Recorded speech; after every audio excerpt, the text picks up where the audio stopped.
This video is sponsored by PCBWay. This here is a robot I made 2 years ago called Flop. It is part of a multi-bolt, which means it is 7 kilos, and it uses a very, very big brushless motor to pull a winch cable and flip another robot. It was designed to go into the 13 kilo class, but I had trouble flipping quite that much weight. So today, we're gonna try and fix that.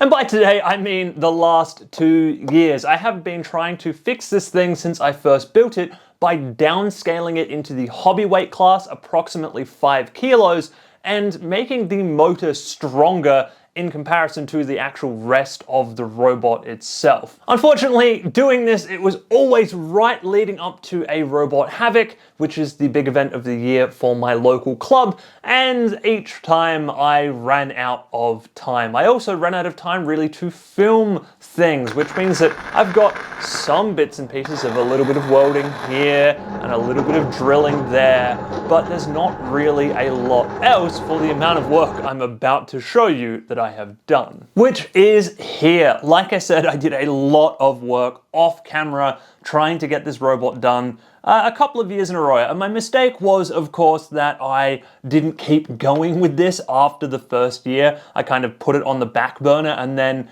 this year allowed myself to try again, but way too close to the event, and also after I'd spent a lot of time doing other things. So I just ran out of time once again. But we're fixing that this year by actually working on this from this point. And as you can see, like I said, I have welded the frame together and painted it this nice green, which I'm really happy with. I have made up some aluminium side rails and I've bolted their motors in place already. I have printed out some new wheels, which have tooth profiles in them so they can be run on a belt. These need to have tire tread glued and screwed to them, but I don't think we're gonna do that in this video. I really want to get the actual weapon system working and try out this new motor, which is slightly different size to the old one that is in Flop, but I think is going to have more power, especially as it has a Hall effect sensor, which means that the ESC can control it more accurately, which means more power in a brushless motor like this one. However, amongst all of the parts that you see in here, there is one part that has eluded me in this whole build process both times I have tried to do it, which we can see quite clearly if we have a look in the back of Flop here. This is the big brushless motor I was talking about earlier, and this is the pulley for the robot itself. It is made out of a tiny piece of aluminium hex, which is probably not the best material, especially given that there is a nice big hole drilled basically all the way through this to allow the shaft of the motor to sit in there. And then there's a very kind of sharp tapered edge down the back here where it sits into this bearing block. I was a little bit worried that using this was going to cause it to bend. Thankfully it never did, but it was also very, very difficult to actually get rope wrapped around it. So I want to do something slightly different with this, which is where PCBWay comes in. They have made this absolutely spectacular tool steel winch drum for me. Tool steel might be a little bit overkill, but I figured it was better to overkill this thing than underkill it. And this part is incredible. I might have been able to make this on my own with access to a makerspace, but this would have taken a day of work to do, and I am really not kidding. This thing has some very tight tolerances because it needs to fit into bearing stacks. It needs to be able to slot over our motor. It's also got these nice big flanges with holes drilled in them so that I can actually run the rope through and tie that off correctly. And then it's got 4 drilled and tapped holes. This thing is beautiful. And like I said, having PCBWay make this for me has shortcutted a whole lot of work, and they have done an incredible job. I am so keen to get this thing in the robot and actually get it running. But of course, before we do that, we actually need to put the whole thing together. What I want to do today is I want to actually test out the power behind this motor. With the winch drum spec, I have run a bunch of calculations to try and work out how much power this thing should have. And theoretically, the maths is telling me that this action is going to happen in a fraction of a second and be able to lift 15 kilos at the output, which is 3 times heavier than the robots we're going to be fighting. So hopefully things go flying. However, that is just the theory, and honestly, combat is where theory goes to die. So I want to do a flipper test at various different power levels, like 10% and 20% and so on a slightly heavier opponent and see how far we can actually get. I also want to go kind of slowly with those power-ups because I'm going to have to test this in my backyard. I'm going to do that as safely as I possibly can, but one of the big things is probably going to be reining in the power of this motor and not actually sending a robot flying today. We'll have to leave that until we're in the arena to send somebody into the roof, hopefully. So we're going to start with our side rails, which just go on with 8 bolts. There are bolts along the edges here that bolt into these fairly badly tacked on frame rails. I think, honestly, I want to get this design fighting, but I think this frame will change again eventually. After I've got this particular version fighting, we'll do a version 2 and just improve some of the things that I think desperately need to be improved upon, which one of them is this big green Hardox frame, which is what this green section is. It is laser cut and welded Hardox, so it should be okay, but I just don't really trust my own welding to do the job effectively. Okay, now this is together, the design has one slight flaw in it, that this motor, basically it's massive and it takes up a huge section of the back of the robot, which was always just gonna happen. However, that means that to get to these bolts in underneath and actually get a spanner on the pieces that I need to bolt this to the base plate before I bolt the base plate in. Also say too, with all these bolts down, I realized that the heads of my bolts are just sitting a little proud. These are countersunk bolts, and I really do actually need to do the countersinking, because if I put this wheel on, this one is actually fine. It's the back one where it hits. If I put this wheel on, you can see that that is running on these bolt heads, which is not going to be great for long-term use. Of course, the big issue with trying to bolt this motor in is that the nuts that you try and put on the motor love to stick to it, or well, that you try and use to hold the motor down, love to stick to the motor, and it's very, very hard to get everything to stay lined up. Fit this guy in here, so we're gonna just fudge it a little bit by getting the cables in, sliding everything over, and then back again. Now, it should be pretty clear when it lines up. There's a bunch of bolt holes that line everything up, and also I'm running riv nuts, which means that the top of this plate, I've had to countersink these holes so that the riv nuts actually have a spot to sit down when everything gets locked together and not add any thickness to this chassis, because it's only a 5 kilo robot. I can't really add too much thickness to the entire chassis. So on top of the screws into the side rails, I also have screws into these tabs in under here, because as mentioned, I wasn't super solid on the fact that I was going to weld these corners together. Corners are very difficult to weld, especially when you've only got a little stick out. So I didn't really want these to be the only thing that hold the base plate in, especially as the base plate is the thing that is holding the motor and is going to get most of the tension on it. So I wanted to put a little bit of extra buff in here. The base is now locked together. I've also locked down this rubber TPU stopper, which stops the arm from hitting the spool at the back. Speaking of the spool, it is now time to put this fancy spool on here. So, oh, look at that. That's nice. That's a pretty good fit. Good, it holds the spindle pretty well on its own. There are, of course, the grub screw holes that we'll put grub screws in a minute, but we do also need to put in the backing on here. So there are bolt holes in the floor here to kind of line everything up and lock all that down too. And once that's all together, that makes up our weapon assembly, or most of it. Now, the next step could be a little bit tricky because I'm using a bolt that is a little bit too short to go all the way through. I do have a better bolt to go in here, but unfortunately when I welded this box up the back here. I didn't quite align it properly. So this bolt goes through, but other bolts don't. So I need to fix that with a file at some point in the future. But for right now, we're going to put this guy through. And what I'm gonna do, I'm gonna get this in, and then we're gonna put a nut on the other side in the column. And I hope I can get this to work. There we go, so that goes in there onto this bolt. I think that is started. Stop that.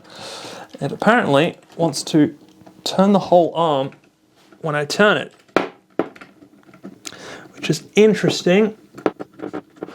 But because the nut is very tightly wedged in here, I can just sit here and spin this and tighten everything down. So I think it's time to grab some cord, string this up, and then worry about the electronics, which I'm just going to use a VESC for now. Eventually I want to use an O drive with an encoder on the back of this motor and have some fancy code running so that when I say spin up, it will spin to an exact spot where the arm is down and it will stop. But as we're only at the how well does this work stage, we're just going to brute force it. Okay, I've done some wiring up now. I've also programmed up the VESC we're going to use for this. I couldn't find an easy way to put speed limiting into the VESC, so I've just programmed it into my transmitter. I've just put a stick limit on, so right now if I push all the way that way, it's only giving 15% throttle, which means that the VESC will run at 15% max speed. So I'm going to use that to determine how fast things are going. I'm going to start at 15 because when I put it at 10, the motor didn't even really move too much, so we definitely want that to actually do something. Anyway, that means the final thing to do is rope. This is some Dyneema SK75. I have heard good things about Dyneema rope. I figured we'd give this stuff a shot. This is 3mm thick. I've also got some 4mm thick. I don't know which one's going to be the one we need, but I figured we'd start with the 3mm because if we snap it, we can always move up. So this is where these holes in this pulley come in, because literally all we're going to do is tie a knot in one end and feed this through and then tie it up to the top up here. So that shouldn't be too difficult to do. Okay, and there we go. That should be it. So now if I spin this, and that's bottomed out there. Perfect. Okay. Doesn't take a lot of spinning to get this thing to pull in. So let's look at these tests, starting with the 15% test.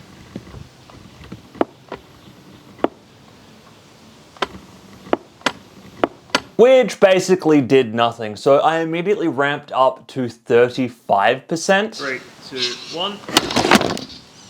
Which at that particular angle didn't really seem to do a whole lot. So I tried a different angle just to see if it was the geometry of the thing that worked. 3, 2, 1.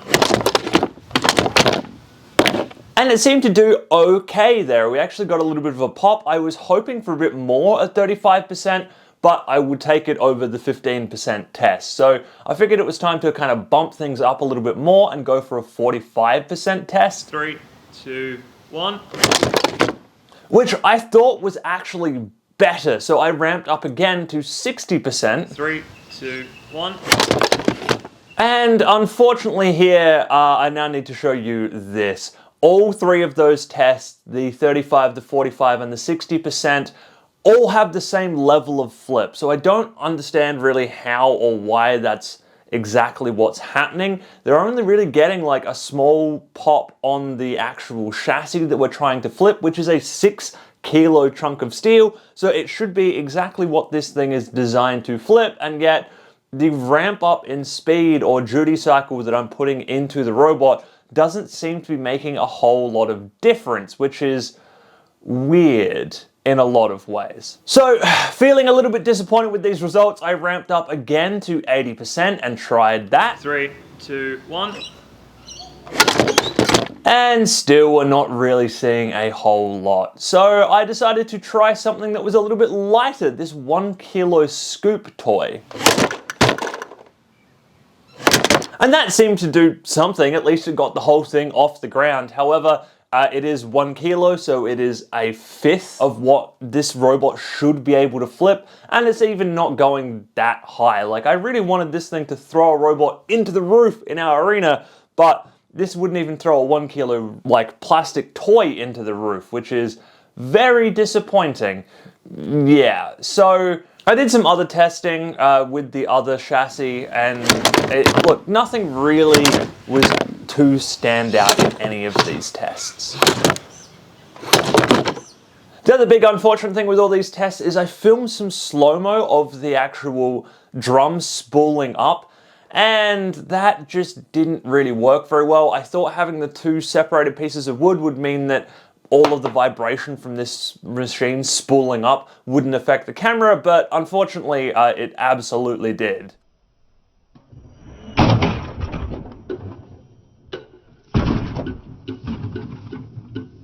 So with things kind of not working as I expected them to, I ramped the duty cycle to 100% and I just started throwing things.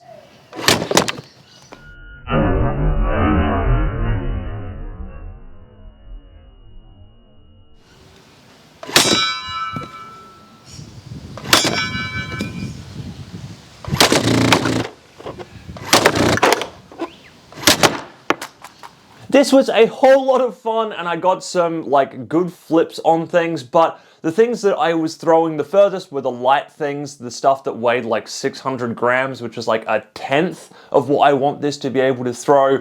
Even though that little beta weight Hardock chassis makes a nice little ring when it gets thrown into the air, and that was good fun. At this point, I was just very confused about what I was seeing and not really able to work out what was going on. I threw some stuff into a robot group chat I am part of, and they suggested to try all this again and data log how fast everything was actually moving, because the VEC can data log out to a computer. Unfortunately, at that time it was night, so I had to take these shots at night, which YouTube is probably not going to be too happy about.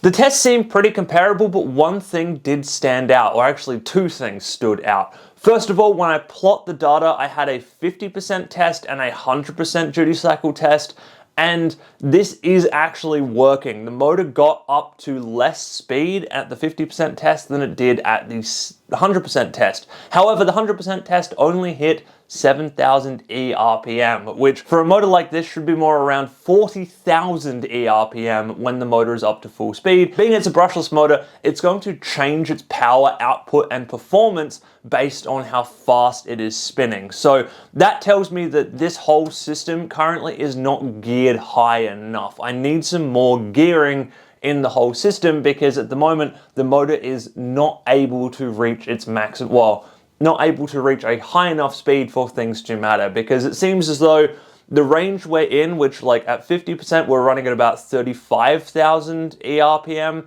and at full bore we're running at about 7,000 ERPM, which again, those seem to be different numbers, but they're fairly small in comparison to the full range of the motor, and that means that we're just not getting everything we can possibly get out of this motor. So I think I need more gear ratio to try and fix that problem. And that's what I tried to do today, which I did that by looping in some extra cord. So I've now anchored the cord to the back of the robot, looped it up into the arm, and then down and tied it off into the winch, which means that we've effectively got a pulley kind of in the arm, which should give us a little bit more gear ratio. So let's take a look at how this performed.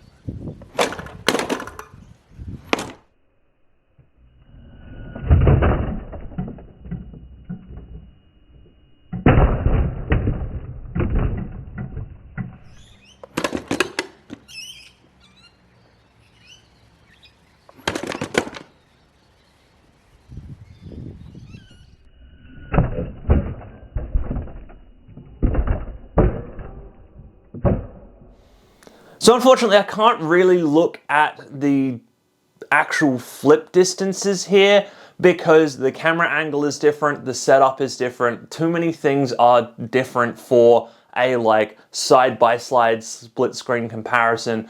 It did feel a little better. I don't think it's thrown the 6 kilo chassis much higher than it did in the other testing that I did. However, I feel like the scoop toy definitely got thrown just a little bit taller than the other ones did. So I think this is the right route to go down. Also, looking at the data here, we got up over 10,000 ERPM, which is a good jump, but I want to get even further. I want to get into the kind of like 20,000 ERPM range. So again, I'm going to need to add even more gear ratio to this in the future to get it working. Unfortunately, that is all I've got time to do today. I actually need to sit down and edit this video right now, because it needs to be out very, very soon. But I feel like we're going in the right direction here. By continuing to add to the gear ratio, hopefully we'll be able to find a happy medium where the motor is able to put out enough power over enough time to get a good flip,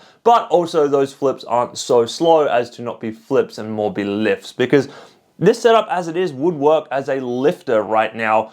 The only slight problem with that being that the motor is going to draw 60 amps for the entire time you've got a robot lifted up on top of the lift arm, which that's a decent amount of current draw, but hey, at least it would actually work and do a thing, even if it wasn't actually flipping somebody actively. So I hope you have enjoyed this one, and I will see you in the next video.